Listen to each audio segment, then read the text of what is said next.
எனக்கு அருமையான மகனே, மகளே, உங்க வாழ்க்கையிலும் இன்னும் ஆண்டவரையே நான் தேடிட்டு இருக்கேன். ஆனா எனக்கு சோதனை தான் வருது, போராட்டம் வருது, பிரச்சனை வருது, எனக்கு நிம்மதி இல்லை என்று சொல்லி கவலையோடு, வேதனையோடு, துக்கத்தோடு இருக்கீங்களா? எனக்கு எப்போதான் பதில் வரும்? எனக்கு ஒருவேளை நன்மையை நான் அனுபவிக்காதையே என் வாழ்க்கை முடிஞ்சிருமோ என்று ஏக்கம் கலக்கம் வருதா? சோர்ந்து போயிட்டீங்களா? சோர்ந்து போகாதீங்க.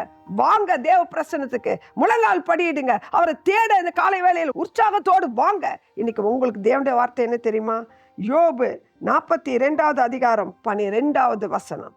கர்த்தர் யோபின் முன் நிலைமையை பார்க்கிலும் அவன் பின் நிலைமையை ஆசீர்வதித்தார். ஹல்லேலூயா.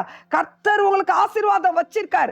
வாக்குத்தத்தம் பண்ணினவர் உண்மை உள்ளவர். அவர் சொன்னதை செய்வார். சோதிக்கப்பட்டு பாடுபட்டதினால் சோதிக்கப்படுகிறவர்கள் உதவி செய்ய வல்லவராக இருக்கிறார். நீங்க ஆசீர்வதிக்கப்படுவீர்கள். நீங்க இழந்து போன எல்லா நன்மைகளும் கிருபைகளும் இந்த காலை வேளையில் இயேசுவின் நாமத்தினால் ஜெபத்தின் மூலம் பெற்றுக்கொள்ளுங்க. கர்த்தர் உங்களை நாளை ஆசீர்வதித்து தருவாராக. ஆமென்.